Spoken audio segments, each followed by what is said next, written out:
Oke, aku langsung aja ya. Aku bahas market hari ini tuh gimana.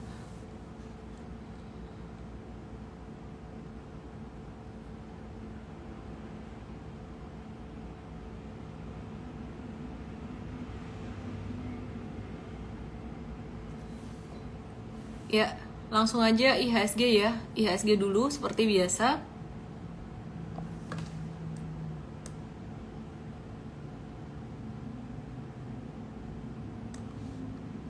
Aku turunin bentar.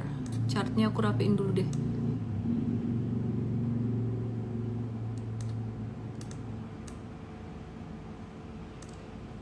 Ya deh, ini IHSG ya. Pas tanggal 12 Juni kemarin ada kita bahas IHSG beberapa hari ini bakal gimana, kena resisten 6740 terus kemudian turun dan hari ketiga naik ya. Jadi pas semua antisipasi atau prediksinya pas, cocok, cuman perkiraan aku di hari ketiga itu waktu itu bisa naiknya sampai 6743 lagi, tapi ternyata hari ini tuh naiknya tidak terlalu signifikan ya, meskipun udah sesuai dengan perkiraan, yaitu sentimen utamanya adalah The Fed nggak lagi naikin suku bunga. Jadi The Fed menahan suku bunga di level 5 sampai 5,25%, udah sesuai dengan ekspektasi market. Nah, tapi masih ada potensi dinaikkan 2 kali di tahun ini, dan potensi kenaikan tersebut itu mengacu pada proyeksi The Fed yang memperkirakan posisi suku bunga itu di angka 5,5 sampai 5,7% pada 2023. Nah, kenapa market nggak sampai merespon yang sampai uptrend banget, cepat banget naiknya? Karena udah discounted ya, jadi udah terantisipasi, semuanya udah diperkirakan. Tapi teman-teman kalau diperhatikan hari ini kelihatan banget efeknya pada saham-saham perbankan. Seperti yang kita bahas kemarin, suku bunga itu sensitif sama sektor perbankan, properti, dan juga sektor teknologi. Nah, kita lihat nih sektor perbankannya gimana. BMRI dia naik 1,49%, tapi sebenarnya trennya juga masih sideways, nggak kemana-mana ya, masih di situ-situ aja. Terus kemudian ada saham BBNI dia juga naik, tapi naiknya tuh di masa sideways-nya aja. Dan kalau kamu ngikutin IG Live kemarin bahas BBNI, ada nggak yang di sini ikutin IG Live kemarin? Boleh dong ditulis di kolom komen. Dia mantul dari area support di angka sekitaran 9.000 ya, jadi mantul dari area support di angka sekitaran 9.000 gitu. Terus dia potensi menuju area sekitaran sampai 9.300, jadi ini normal banget. Terus kemudian koreksinya normal banget karena udah naik ya, udah ngikutin juga petunjuk kemarin, perkiraan kemarin bahwa BBNI akan naik. Terus kemudian kita akan review untuk saham teknologinya, salah satunya adalah Bukalapak. Bukalapak hari ini naik sekitaran 4,81%, lumayan oke, lumayan signifikan buat perusahaan yang market cap-nya lumayan gede dan sektornya masih di bawah ya, jadi masih belum banyak naiknya buat Bukalapak ini. Tapi ini jadi satu awal yang bagus buat sektor teknologi dengan suku bunga Amerika yang sudah nggak terlalu agresif naiknya. Nah, gimana dong dengan Bukalapak ini, boleh nggak beli untuk jangka menengah panjang? Kita sih masih trading aja karena pilihan untuk jangka menengah panjang tuh udah banyak saat ini. Nah, kita mau bahas sektor batubara, tapi I will keep PTBA for the rest gitu. Jadi nanti aja PTBA aku bahas belakangan ketika udah banyak teman-teman yang di sini join nonton IG Live, biasanya makin banyak yang join belakang-belakangan gitu. Karena PTBA ini gila banget, dia bagi dividen itu 100%. Jadi nggak ada laba ditahan, semua labanya tuh dibagiin dalam bentuk dividen gitu. 100%. Dividen payout ratio-nya dengan dividen yield-nya tuh 30% ngikutin harga hari ini. Kesimpulannya kalau kamu beli pakai harga hari ini, kamu langsung dapat cuan 30% gitu. Ada resikonya, nanti aku akan cerita di belakang gitu ya. Dan kemudian kita lihat hari ini saham-saham batubara udah mulai aktif meskipun harga batubaranya belum naik gitu. Nah, kita mau review dulu dari saham batubara selain PTBA. PTBA aku bahas nanti belakangan karena case-nya beda gitu. Come date-nya kapan ya? Aku belum dapat update juga come date-nya kapan. Tapi yang jelas dia akan cenderung naik sampai dia come date.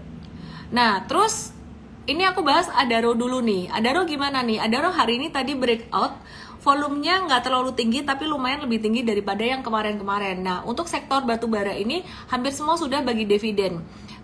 Adaro ini kita masih trading jangka pendek aja dengan ekspektasi profit itu sekitaran 2460 sampai 2500-an.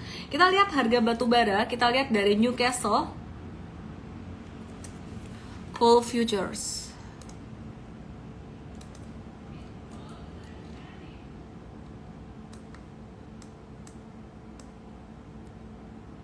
Yap, dari Newcastle Coal Futures saat ini perhatikan. Ini di sini ada tanda reversal balik arah, dan kemudian dia berada di area yang udah murah banget sekarang. Kalau dilihat dia turun dari area puncaknya itu udah turun berapa persen sih?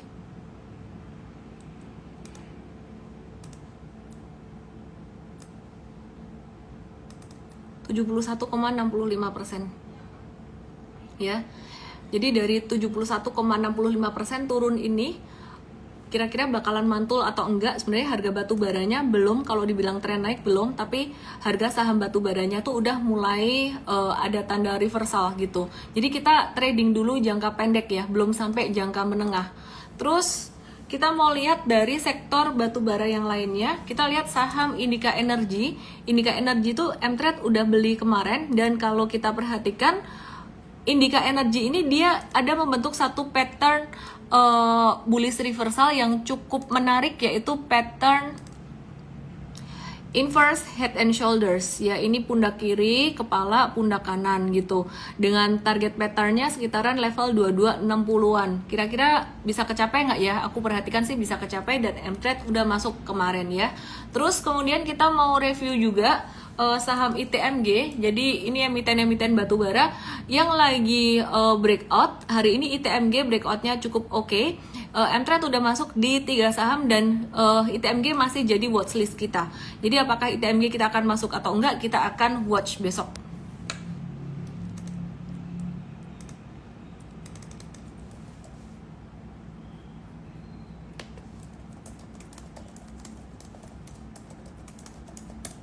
Oke, terus aku bakalan bahas PTBA nanti ya. Nanti aku akan bahas nanti. Jadi aku move ke sektor yang lainnya dulu. Aku move ke saham yang lain dulu. Aku move ke random sektor dulu nih. Jadi aku mau bahas saham yang lucu-lucu. Ada ISSP dan juga MBMA.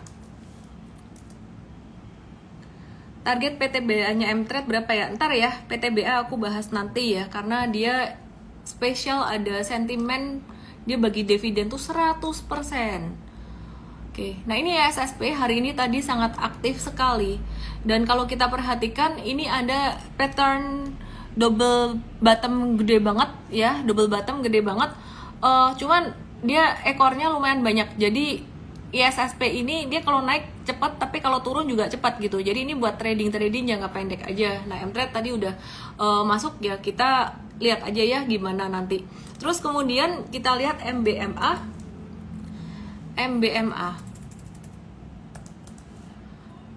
Jarang ya denger saham ini ya, MBMA, Merdeka Battery Materials, masih anak usahanya dari MDKA gitu. Jadi MBMA ini kemarin waktu abis IPO naik kenceng, abis itu turun, dan kalau kita perhatikan sekarang udah mulai ada tanda reversals. M-Trade masuk untuk jangka pendek, kemungkinan akan masuk untuk jangka menengah juga, karena secara fundamental dia lumayan menarik.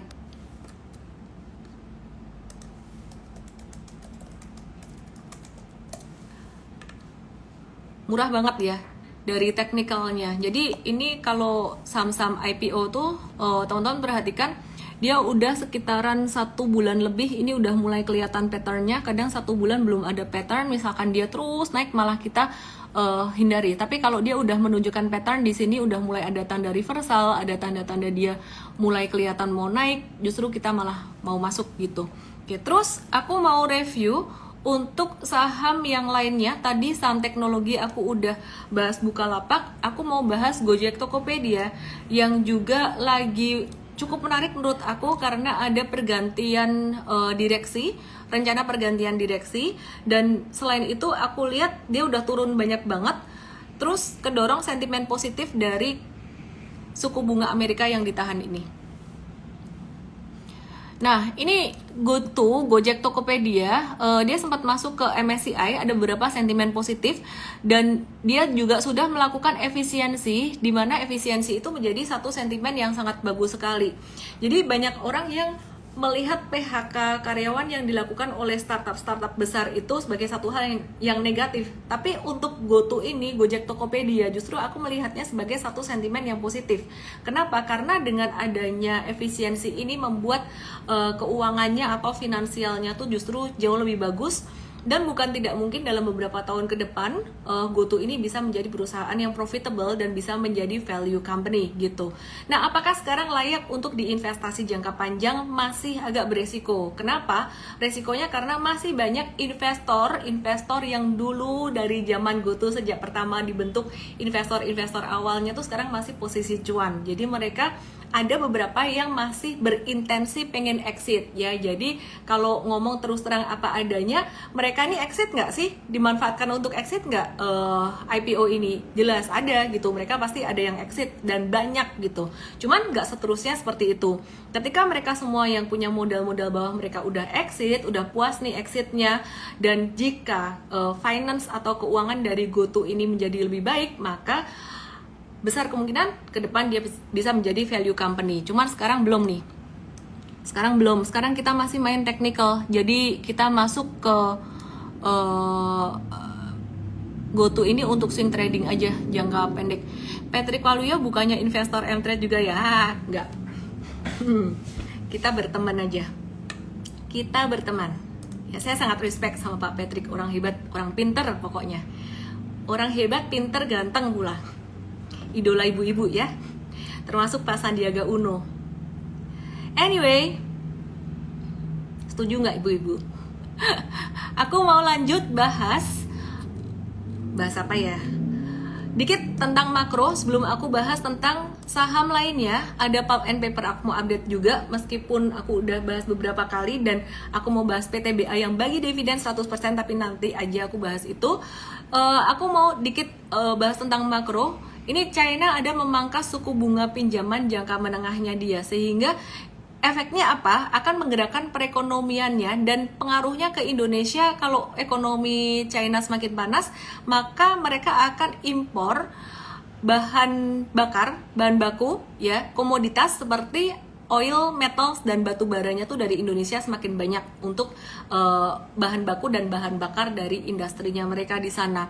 Terus kemudian kita melihat trade balance Indonesia ini turun dari 3, berapa ya sebentar ya, previous ya 3,94 billion US dollar, ini turun sekitaran 0,44 miliar ya, jadi turun 0,44 miliar. Anyway, masih bagus gak? Masih oke. Ekspornya naik tipis, jadi masih naik tipis ekspor dan impornya gitu. Jadi masih oke aja sih, masih normal, nggak ada yang aneh, nggak ada yang gimana.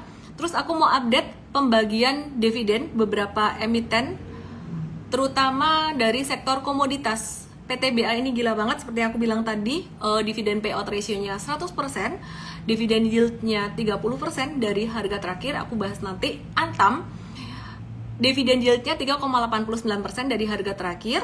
Ya, dividen yield itu artinya adalah cuannya yang kamu dapat kalau kamu beli pakai harga terakhir tadi. Jadi rumusnya adalah dividen payout ratio dibandingkan dengan harga saham ya. Jadi dividen per share dibandingkan dengan harga saham. Dividen per share artinya dividen per lembar sahamnya dibandingkan dengan harga saham hari ini. Nah, terus Medco itu tanggal 13 Juni, dividen yield-nya cuma 2,5%, Cleo 0,3% 14 Juni, HMSP 5,4% 19 Juni. Terus yang gede lagi itu ada Saratoga 24 Juni 4,37%. Untuk tanggal Kamdev-nya PTBA dan juga Antam ini kapan? Belum tahu, belum diupdate. Nanti kita akan update ya. Elsa ambruk abis bagi dividen ya, normal dan wajar aja sih, itu semua udah anticipated. Nah, aku mau update juga untuk sektor batubara. Sektor batubara, aku mau update lagi. Selain Adaro dan Indi yang tadi aku udah bahas, aku mau bahas UNTR dan juga DOIT.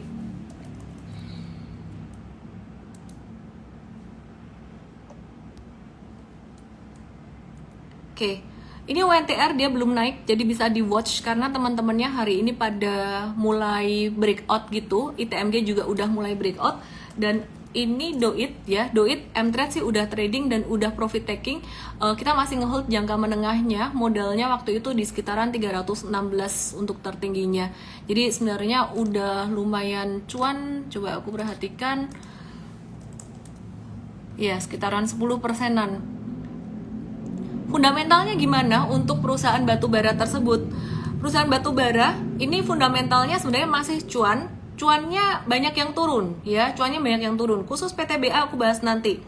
Kecuali United Tractor. United Tractor ini cuannya naik 24% secara tahunan.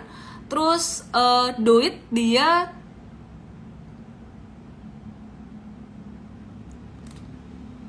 membaik sekitaran 28,6% ya, jadi membaik 28,6%. Terus kemudian dia ada rugi sih kalau DOIT ini ya. ITMG laba cuan ya, kalau ITMG dia labanya turun 10,7%. Terus Indi dia labanya turun 15,9%. Adaro labanya naik 24%. PTBA tahun ini labanya turun 48,5%. PTBA aku bahas nanti ya. Jadi intinya semuanya sebenarnya ada yang naik, ada yang turun labanya. Cuman yang paling signifikan naik keuntungannya tuh si UNTR sama Adaro gitu. Jadi di kuartal 1 resultnya kayak gitu. Terus valuasinya gimana? Valuasinya UNTR ini masih murah. Dia terdiskon sekitaran 35,1%. Jadi bisa di watch buat UNTR-nya. Oke, terus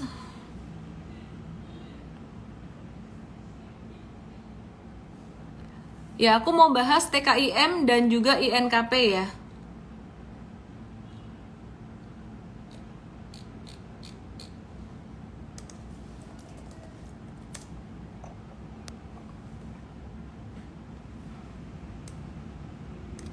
Aku mau bahas TKIM dan INKP. Ini seperti yang aku udah mention kemarin. TKIM ini breakout dari sideways pendeknya dia setelah dia gap down di sini di Mei 2023. Jadi dia sempat agak downtrend dulu sebelum akhirnya dia kembali breakout gitu. Jadi mulai recover. Nah, untuk TKIM sendiri dalam jangka pendek dia bisa sampai ke level 6.600-an. Jangka pendek tuh hitungan kurang dari 1 bulan atau beberapa hari. Nah, terus kemudian kita lihat untuk INKP-nya gimana. INKP ini tadi M-Trade udah profit taking buat jangka pendeknya sekitaran 3-4%-an aja karena mulai keluar ekor panjang, tapi kita masih ngehold buat jangka menengah. Jadi jangka menengahnya kita masih strong hold gitu. Untuk jangka panjangnya kita juga masih strong hold. Oke, aku mulai akan bahas PTBA. Udah siap bahas PTBA? Oke. Jadi seperti yang saya mention tadi, perusahaan batubara itu tahun 2000 seperti yang saya mention tadi, perusahaan batubara di kuartal 1 2023 ini ada yang untungnya bertambah, ada yang keuntungannya berkurang gitu. Jadi beberapa yang berkurang seperti Indi itu turun 15%, kemudian PTBA turun 48%, ITMG turun 10%, sementara itu Adaro naik 24% dan juga UNTR naik 24%. Nah, teman-teman perhatikan, perusahaan-perusahaan batubara ini selalu bagi dividen besar, dan aku perhatikan seperti ITMG dan juga PTBA ini dari tahun ke tahun itu bagi dividennya tuh hampir selalu 2 digit belasan persen ya. Jadi aku ingat banget tahun kemarin tuh ada sekitar 13 atau 14% untuk PTBA atau ITMG gitu.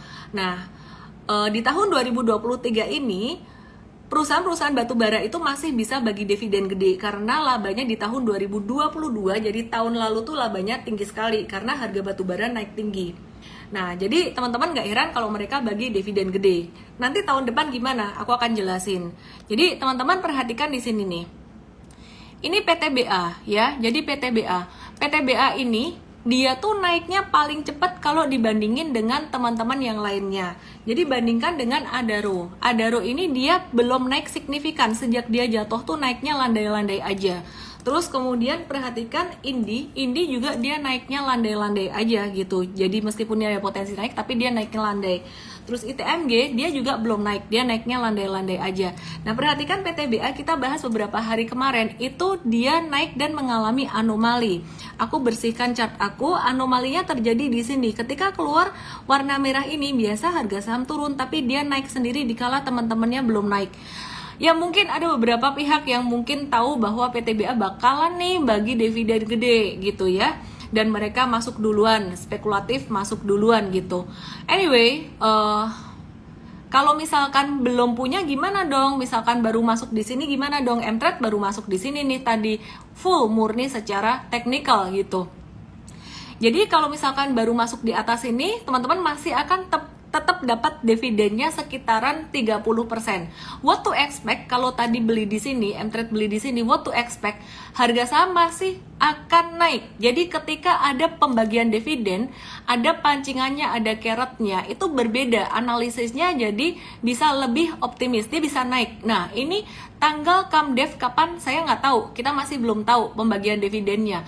Anggaplah masih ada sekitaran seminggu atau beberapa hari lagi. Dan kalau kita perhatikan di sini, ini dia sempat gap down lumayan ya, itu paling cepat seminggu lagi, tapi kayaknya nggak bakalan deh cepat banget gitu. Kita perhatikan sampai ke level 4100 ini upside-nya ada sekitar 12%, 12,86%. Anggaplah beli di sini terus kemudian naik. Tadi kan Mtrade masuk di sini ya. Kita akan hold buat jangka menengah juga. Jadi bukan cuma jangka pendek aja.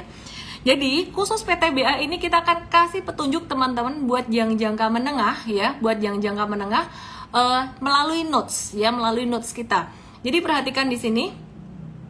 Ini dia naik sekitaran 12%, 13%-an kemungkinan ya ini. Terus kemudian kalau misalkan dapat 10% aja, besok misalkan mau masuk nih telat, dapat 10% aja, terus dapat dividen 30%, atau naiknya udah tinggi banget, besok baru mau masuk, terus dapat cuanan 5% dari harga saham, dividennya 30%, berarti dapat 35% dong.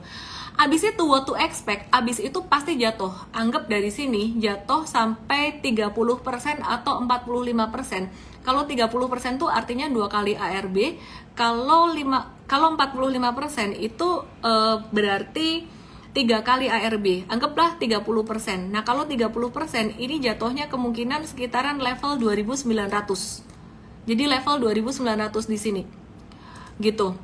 Di bawah sini, balik lagi ke level bottom pada tanggal 26 Mei. Balik lagi ke level bottom di sini. Nah, kesimpulannya buat yang belum punya, beli atau enggak? Buat yang belum punya, beli atau enggak? Kira-kira aku ajarin cara berpikirnya seperti ini. Kalau misalkan kamu mau beli sekarang dan nge-hold sampai X-date tuh artinya setelah come dividen, karena kalau kamu nge-hold cuman sampai come date aja, itu kamu nggak akan dapat dividennya. Nah, kalau kamu nge-hold sampai setelah come date, X-date tuh pasti turun dan kamu nggak akan bisa keluar, karena biasanya ARB, terus besoknya ARB lagi, terus besoknya kemungkinan akan ARB lagi, sehingga keuntungan kamu sekitaran 30% sampai 40%. Jika kamu beli tadi tuh bisa dapat sekitaran 10 plus 30, jadi 40% cuannya dari situ. Terus kemudian jatuh ya, kemudian jatuh. Nah, anggaplah dapat 30%, terus kemudian turunnya 40%. Kira-kira siap nggak? Coba jawab di komen. Kira-kira siap nggak? Oke, jawabannya, komennya mungkin agak lama, aku nunggu. Ada yang siap, ada yang enggak, pastinya. Ada yang siap, ada yang enggak. Aku ajarin cara berpikirnya buat yang bingung. Ada yang masih bingung gitu. Cara berpikirnya gini. Investasi apa yang kamu nggak ngapa-ngapain, diem doang, tinggal mencet, kamu dapat 30%? Jarang banget kan? Hampir nggak ada. Cuma di saham aja. Dan ini langka banget. Oke. Kalau gitu taruh duit di situ. Katakanlah punya uang dingin, taruh di situ, dapat 30%. Tapi setelah itu nyangkut, rugi sekitaran 45%. Gimana dong? Tahun depan kita cek nih, tahun depan mereka bakalan bisa bagi dividen lagi nggak sih? Kemungkinan besar iya, tapi nggak akan sebesar ini. Kemungkinan besar tahun depan bagi dividennya berapa? berdasarkan historical itu selalu belasan persen. Tapi aku ngomong jeleknya aja, kemungkinan kalau misalkan bagi dividennya cuma 8% atau 9%, which is itu udah rendah banget untuk perusahaan batubara, PTBA, ITMG dan kawan-kawannya. Itu masih bagus dibandingkan dengan investasi di deposito maupun investasi di obligasi. Nah, buat kalian yang tadi ngomong nggak mau, mungkin sekarang mulai mikir-mikir nih, ya juga ya. Meskipun harga sahamnya ajrut-ajrutan, kalau tahun depan masih dapat sekitaran 8%, ini kayak saya taruh di investasi yang saya nggak ngapa-ngapain, returnnya udah lebih tinggi daripada deposito. Nggak peduli harga sahamnya, ini namanya dividend investing atau income investing. Oke, terus kemudian kita lihat lagi faktor harga saham. Apakah harga sahamnya dia akan nyungsep terus selama setahun sampai tahun depan, sampai pembagian dividen ke depan? Belum tentu. Kenapa? Karena harga batubara saat ini tuh lagi murah-murahnya. Jadi kalau saya kasih lihat tadi ya, ini aku kasih lihat lagi. Perhatikan harga batubara di sini, ini tuh turun dari level puncak sampai di bawah sini.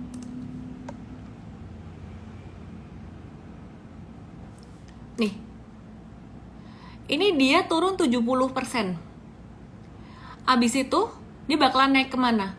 Dia nggak akan naik sampai ke atas ke 446, ini dia nggak akan naik sampai ke situ. Tapi, kalau dia naik ke 200, itu sangat besar kemungkinannya. Dia bisa naik sampai ke 200.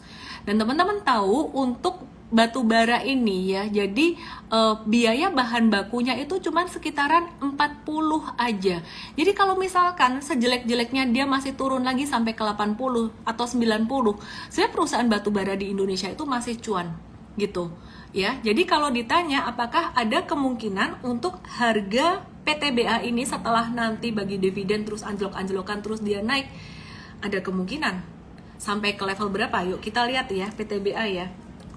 Jadi asumsinya tuh gini, perkiraan aku, prediksi aku kayak gini.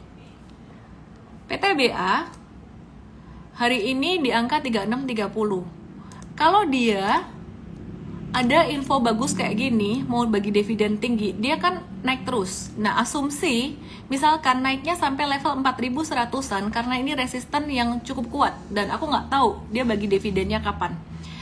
Kesimpulannya masih ada sedikit upside di sini. Ya, jadi kalau misalkan jatuh dari level 4170, 30%-nya itu di level 2900. Oke, balik ke sini. Bisa nggak balik dari angka ini menuju ke setidaknya 35-30? Pertanyaan bisa atau nggak bisa tuh selalu jawabannya bisa. Tapi pertanyaan berikutnya adalah kapan naiknya. Jadi kalau misalkan ditanya dia udah jatuh lagi sampai ke level 2900, balik lagi ke 35-30, baliknya kapan kira-kira? Dalam hitungan mungkin beberapa bulan, ada kemungkinan beberapa bulan. Ya kalau ke 2900, kalau misalkan turunnya lebih dalam, turunnya 45% nih, ARB 3 kali sampai ke 2280, ya minimal dia bisa balik ke 3000 lah. Dan sekali lagi cara mikirnya, kalau kamu udah berani dividen investing, udah nggak usah mikirin harga saham, tahun depan dia akan bagi dividen lagi. Maka dari itu duit yang dimasukin di sini nggak boleh duit panas, harus duit dingin yang benar-benar kamu tuh nggak ngapa-ngapain. Jadi nggak boleh all in juga. Oke? Paham teman-teman ya? Ayo Ijo ITMG aja udah setahun bagi dividen 2 kali. Lalu tahun lalu bulan September dividennya 9%, April bagi dividen lagi sampai 16%. Ya benar, karena tahun 2022-nya itu sangat bagus banget buat sektor batubara. Tapi tahun 2024 belum tentu bagi dividennya sebanyak itu. Cuman kalau ditanya ada nggak?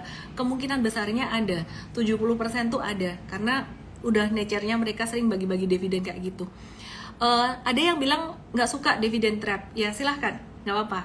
Jadi ini cara main tiap orang, cara main tiap orang, profil resiko tiap orang tuh beda-beda gitu. Jadi kalau teman-teman nanya saya gimana, kali ini aku bakal ambil sih, cuman aku nggak akan ambil semuanya, aku nggak akan ambil banyak-banyak juga. Jadi aku akan ambil secukupnya yang aku siap duit aku diem setahun. Nggak ngapa-ngapain karena dapat 30% nih, wow, nggak ngapa-ngapain gitu loh. Ingat ARB udah nggak 6% lagi gitu. Ini aku udah memperhitungkan itu. Jadi aku hitung tadi turun 45% tuh aku memperhitungkan dia ARB 3 kali gitu. Jadi intinya kalau kamu mau dividen investing, kamu mesti siap benar-benar bahwa duit kamu itu duit dingin, kamu nggak akan perluin itu dalam setahun ke depan, minimal itu. Oke. Ambil dividennya tambah muatan waktu turun, gak akan turun. Kalau udah kayak gini dia nggak akan turun, karena aku perhatiin berkali-kali saham yang mau bagi dividen, emiten yang mau bagi dividen, seperti contohnya ITMG waktu itu, begitu ada pengumuman dia naik terus, dia nggak akan turun. Turunnya ya pas ex-date. Ini nggak ada suara atau saya doang? Ada kali. MSC Trade yang dimaksud CLN tuh kalau kita investasi buat dividen ya, kalau trader ya come date keluarlah ya. Jadi sebenarnya mau kamu namain dirimu trader, mau kamu namain dirimu investor tuh pokoknya kamu siap aja kalau setahun sampai uangmu itu nyangkut, karena pasti turunnya gitu. Jadi saya kembalikan lagi ke setiap orang, kesiapan hatinya gimana. Kalau kamu nanya saya akan manfaatkan ini, tapi tidak semua uang saya. Sebagian yang aku siap dia nyangkut setahun, dan memang udah siap dia nyangkut setahun. Buat lucu-lucuan aja. Emiten apa yang dimaksud Miss Ellen? PTBA. Dari tadi ngomong panjang lebar, kamu kemana? Oke. Indi bakal keluarin motor listrik, jadi itu jadi sentimen bagus buat dia. Tapi aku balik ke chart aja. Terus MBMA ada akuisisi perusahaan nikel, harga nikel juga udah naik terus. Jadi kita mulai watch untuk emiten-emiten metals. Semoga bisa dipahami buat PTBA tadi.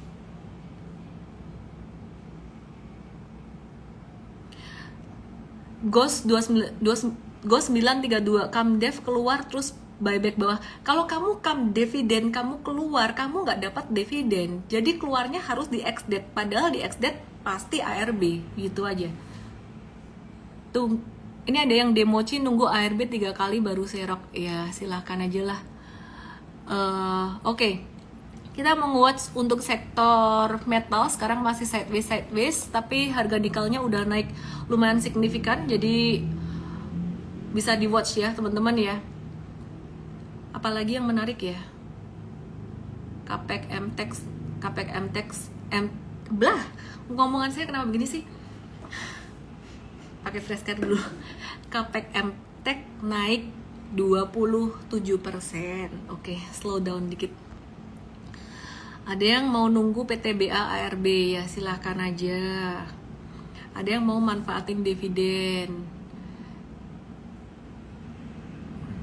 Toba, oke deh.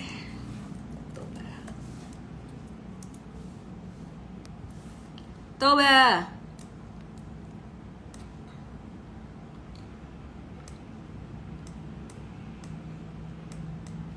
Baru mau sideways sih. Dia baru awal masa akumulasi kalau aku perhatikan, jadi masih bisa sideways gitu, tapi menarik buat kita beli dan cicil, simpen, karena kalau diperhatikan chart monthly-nya, ini termasuk saham yang bakal ada pantulan secara monthly chart itu beberapa bulan ke depan. Ini bakalan ada potensi pantulan. Ini perhatikan, aku suka banget liatin chart kayak gini nih. Kalau misalkan buat buy on weakness, dia tuh jatuhnya tuh ekstrim selama ada fundamental dan ada likuiditas.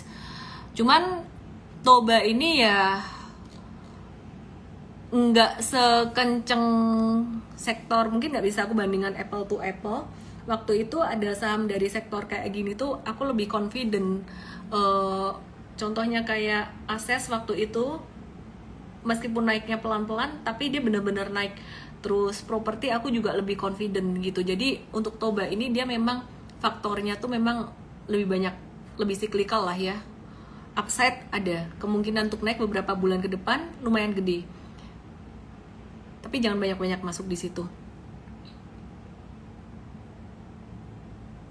Sliss, kompetitornya yang baru mau IPO nanti yaitu VKTR. VKTR itu perusahaan electric vehicle, bis ya, jadi bis tapi elektrik gitu. Jadi secara valuasi sih kalau aku sempat perhatikan ya dua-dua lumayan agak tinggi ya. Cuman kalau ditanya VKTR ini bakalan naik enggak, dengar-dengar sih udah oversubscribe-nya tuh banyak kali gitu loh. Aku nggak tahu bener atau enggak ya. Informasi ini masih perlu dikonfirmasi lagi, katanya oversubscribe sekitaran 30-an kali gitu. Jadi kalau ditanya di IPO-nya bakalan naik enggak, kemungkinan besar akan naik karena nggak usah VKTR. IPO saham-saham yang lain pun kebanyakan naik gitu. Cuman yang perlu kita antisipasi sebenarnya bukan masalah IPO naik atau enggak, tapi sustainability harga sahamnya dia dalam jangka menengah dan jangka panjang. Karena kita, terutama saya kalau masuk di saham, saya bukan cuman yang tipe sehari beli terus jual gitu. Momennya untuk scalping kayaknya udah nggak terlalu, masih ada peluang, tapi buat aku kalau ada saham-saham yang cuannya lebih bagus, kenapa harus kita trading begitu cepat gitu. Ya itu lagi, balik, saham IPO ini bakalan naik harganya, tapi sustainability-nya ya masih harus dipantau gitu. Valde Waldemar, cara keluar dari ARB saham yang habis dividen gimana? Apakah harus keluar auto sell atau manual karena sekuritas awal sesi selalu lemot, gak bisa ya. Jadi caranya ya tinggal menunggu aja, dan mesti harus sudah bisa menerima kenyataan kalau ada emiten bagi dividen, itu kemungkinan besar akan ARB, terutama jika dia bagi dividennya gede. Jadi yang perlu diantisipasi lagi tuh yang terdekat ini ada HMSP tanggal 19 Juni dividen yield sekitaran 5,4% dari harga hari ini. Itu lumayan gede. Terus kemudian Saratoga 24 Juni, SCMA belum update. Bevin jual di harga berapa ya? Bevin ini sektor finance ya, ini lagi menarik banget. Masa abis pandemi ini lagi sangat bertumbuh sekali. Jadi kalau diperhatikan secara teknikal, chartnya pun cakep banget. Ini kalau chart super trader tuh dia masuk banget ya. Jadi buat kalian yang pengen belajar di workshop super trader, belum ada workshopnya tanggal 2 dan 3 September nanti. Teman-teman bisa belajar dari masterclass super trader dulu. Ini breakout dari 1395, dia breakoutnya sangat cakep sekali ya, dari beberapa resisten, dan sekarang lagi ngebentuk pattern pennant di sini. M-Trade udah jual untuk jangka pendeknya, jangka menengahnya kita masih hold. Dan biasanya kalau kita nge-hold jangka menengah, saham-saham jangka menengah itu adalah saham-saham super trader. Sekarang mulai makin banyak pilihannya untuk saham super trader. Kita nggak pernah target, the sky is the only limit. Kita akan jualan kalau dia mulai belok jatuh. Swing trading pun kita nggak pernah target, pakai resisten kita nggak pernah. Jadi kita jualannya kalau candlenya tuh udah mulai belok-belok merah gitu. Jadi kalau swing trading tuh belokan kecil, kalau super trader belokan gede. Kalau scalping gimana? Belokan yang lebih kecil lagi. Jadi mainnya tuh cepat banget. Intinya scalping harus ditungguin banget.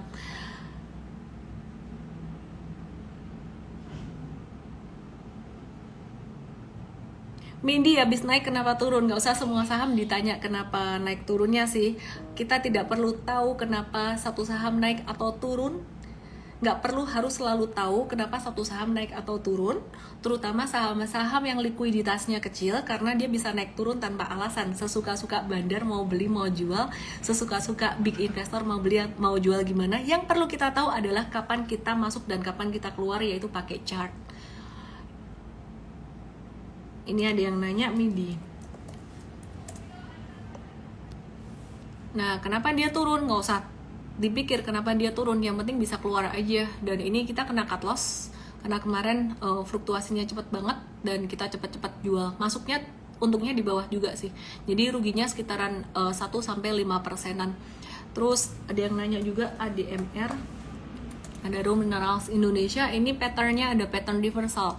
Kita akan masukin watchlist karena ada row-nya juga udah reverse. Ini patternnya mirip banget kayak ITMG.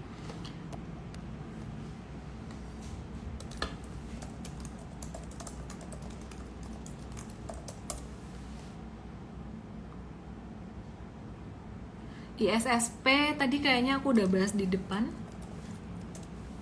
Iya udah bahas. Adikarya. Ini jangka pendek ini tanda profit taking. jangka pendek profit taking ya, dia bisa turun dulu sampai sekitaran 422. Naiknya beberapa hari ini tuh seharusnya bagus sih, ini seharusnya bagus, tapi kalau sektor konstruksi kita banyak disclaimer-nya ya, jadi ini tanda akumulasi yang cukup bagus, naik dengan volume tinggi. Should be teknikalnya dia turun sampai 420-an, terus kemudian abis itu naik lagi. Cuman sektor ini bukan menjadi institution darling, jadi disclaimer.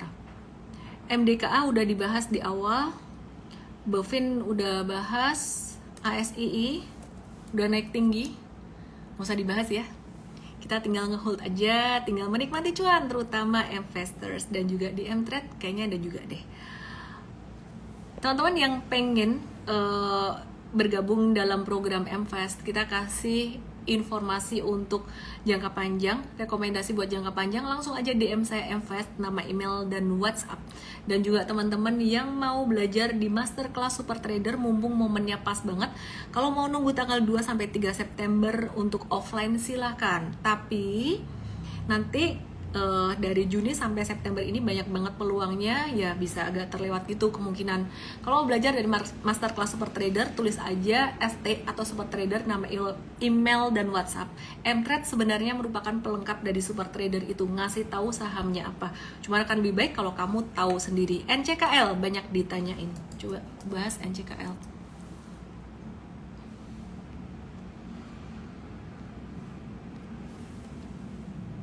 NCKL dia ada pattern reversal. Kita akan kawal terus sih NCKL ya. Cuman dia ada note di sini. Bid overnya ya, bid overnya kita mau lebih tebel lagi gitu. Jadi kita akan watch terus NCKL ini masuk watchlist kita.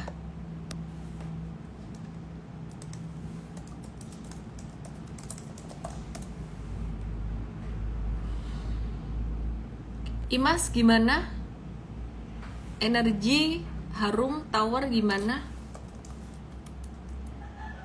Imas masuk watchlist M-Trade, aku langsung aja, tapi belum tentu langsung dibeli.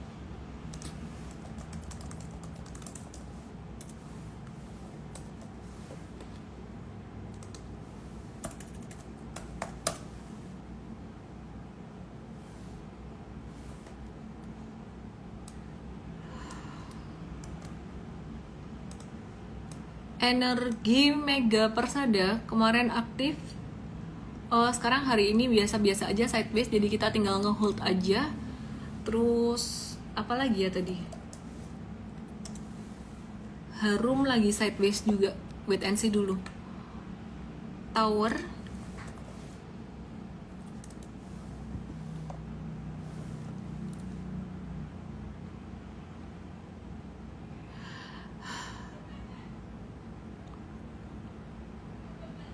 kita habis jual beberapa hari kemarin karena sideways, cuman jangka menengah panjangnya masih oke, masih menarik.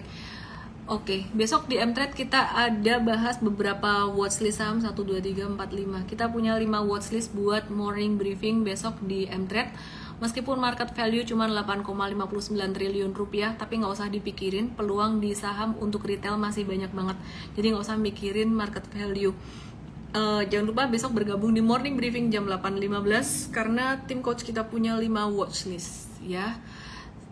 Oke, thank you semuanya buat yang udah nonton. Salam profit, selamat malam, dan jangan lupa kalau mau join M-Fast langsung aja DM saya M-Fast, nama email dan WhatsApp.